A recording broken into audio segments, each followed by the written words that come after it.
how to send a voice message in text messages on Samsung Galaxy S26, S26 Plus or Ultra. First, let's return back to the home screen.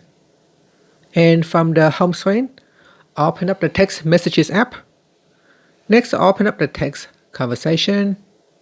And in the text box right here, right next to it is the voice icon. Now do not type it in anything in the box. If you type anything in the box, then the voice icon will be removed. So you want to make sure the box is empty and then tap on the voice icon. Here, tap on the microphone to start recording. Hello, this is a test. This is a test voice file sending a voice message in Google Messages. And then tap on attach.